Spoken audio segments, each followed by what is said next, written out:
Hello everybody, today we are somewhere very special. We are in Tokyo, Japan, a place that kick-started all of my desires to travel the world 7 years ago when I studied abroad as an international student. So I'm really excited to explore the city again for the first time in 7 years and show my lovely wife Vanessa some of my favorite places and cool little, nostalgic little areas. So we're going to explore, rediscover the city today of Tokyo, specifically kind of Shinjuku. But let's get started, guys. I'm so excited. I'm buzzing with, anticipation. Let's explore Tokyo after 7 years. It might be an interesting video for you, or maybe not. Let's go check it out.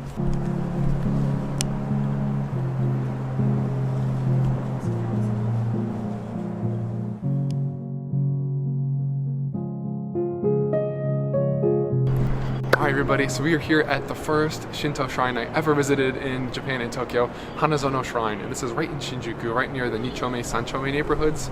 And I actually went here like my first or second day in Tokyo because my university, they give a little bit of a tour, and this is one of the sites they took us to. I remember being so wowed. I've never seen architecture like this, only in like anime and movies. Yes, I am a bit of a weeaboo, but that's okay.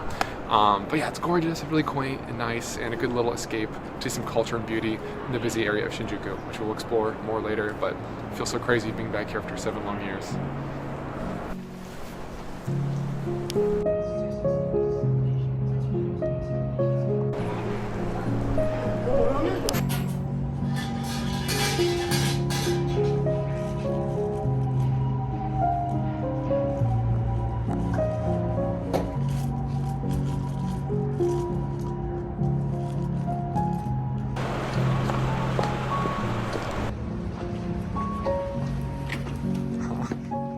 Alright, and right behind me is Einsof, which is a delicious vegan restaurant here in Shinjuku. We're gonna go there and eat breakfast. It opens at 11:30, it gets pretty busy.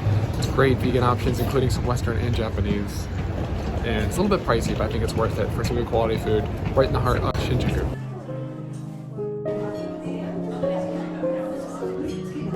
Itadakimasu.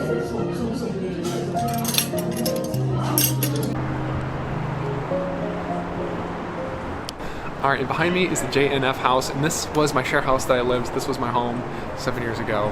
So crazy to be back here. It's right off the busy streets of Shinjuku.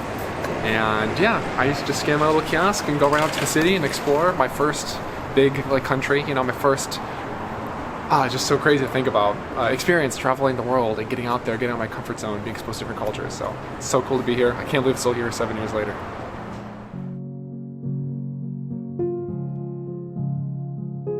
Alright, and right behind me is Dragon Men, which is actually a gay bar. I think it's like the best, or gay club, sorry, in Shinjuku, because this is Nichome, which means second block, and this is known to be like kind of like a gay LGBTQ neighborhood, which I did not know when living here. That's going to be diagonally right across from where I lived. Anyway, Dragon Men, it's a fun place to say you've been in Shinjuku, but it's so cool to see it again. And right behind me is a Lawson 100 store, which is like pretty much a Japanese dollar store.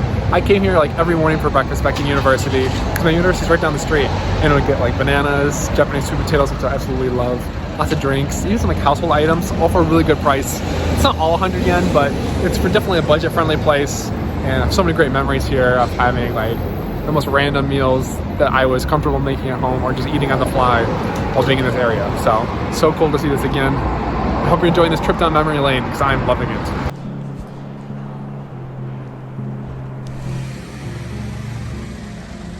Alright, right behind me is a vacant building, but it's a very important vacant building because this was my university.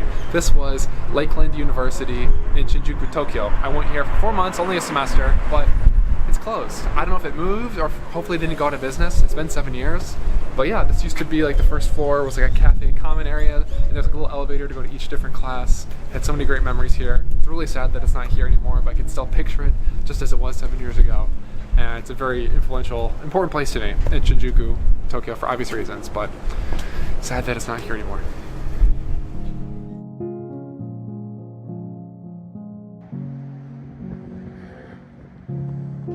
And right by my university, another place I came through a couple times, is actually a cemetery. And be respectful here, don't be like annoying tourists, but Japanese cemeteries are beautiful. They are just like architecturally really interesting, as you can see behind me. Look at that.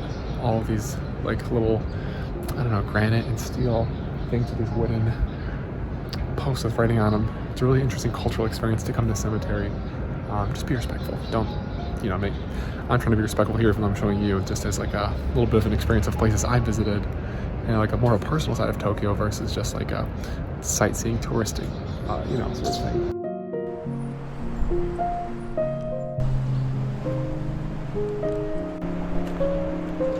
Alright, so we are at Taisoji, which I didn't even know the name. A lot of these places I had no idea what the names were. I just stumbled upon them while exploring, and I gotta be honest with you guys, my goal was to just explore this whole area without Google Maps. I had to use Google Maps for this one because I was afraid I was gonna miss out on it. I did not want to miss out on this place because this is a beautiful little temple, or is it a shrine? It's a temple. It's a Buddhist temple, and it's just right in the middle of Shinjuku, well, in the middle of Shinjuku, kind of like past Sanchome area. And there's like no tourists here except for me, and it's beautiful. And what I love about Tokyo is they have places like this all littered throughout, so you can go and explore and find your own places and your own little neighborhoods that you're exploring. And what I love about this place too is that there's little cats that a lot of the locals tend to and give food, and also have a nice quiet cemetery behind me as well, which I think was confusing with the last place. That's where I had to look up this location just to be sure we didn't miss it, because this is the Shinjuku tour that you're not going to get. I promise you that.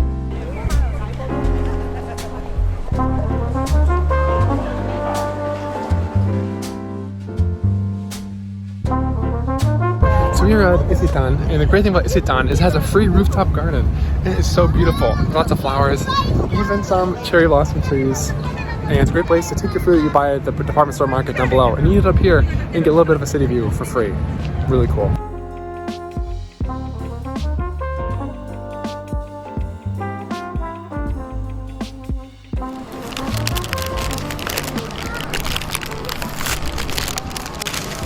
Ta-da!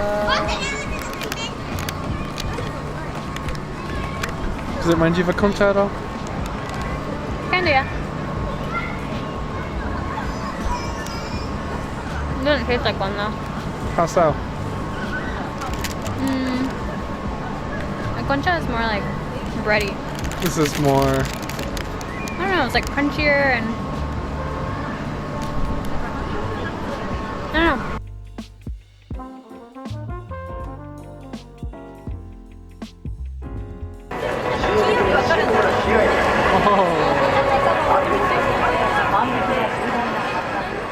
Alright, and behind me is a new thing that I have not seen since my time in 7 years. Didn't have it then.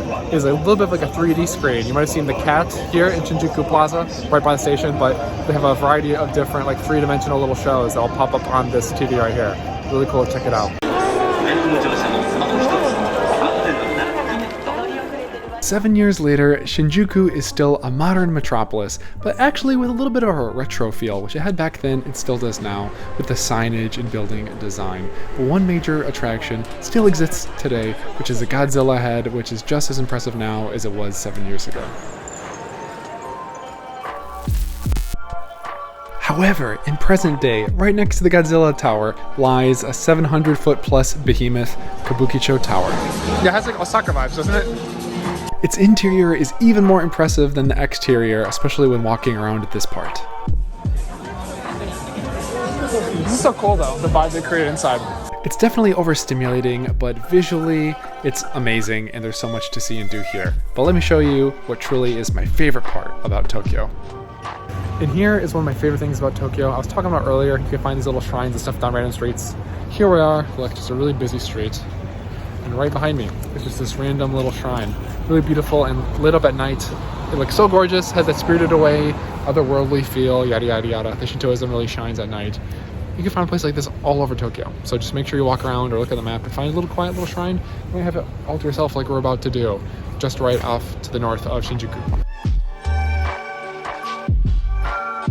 So to reflect a little bit on my first day back in Tokyo after 7 years, it's been a lot of fun. We're just mostly connecting with nostalgia during this part of our trip. During our first day, we'll of course do more of the major sites and things, but I was really interested to see all the places I used to go every day in my daily life, because that's a lot of the places that actually connected with me more. Obviously the beautiful sites and historic things are really cool as well, but I just really enjoyed exploring and seeing what are the little things in my neighborhood that I could actually see and do daily, which was a lot of fun to show Vanessa and a lot of fun to revisit and try and connect with that part of myself that did all these things 7 years ago, bright-eyed and bushy-tailed in Asia for the first time, way away from friends and family, having a life-changing experience that, you know, is making me make videos right now, ultimately. We will get back to you doing more things here. Hope you're enjoying seeing things through my eyes or my camera.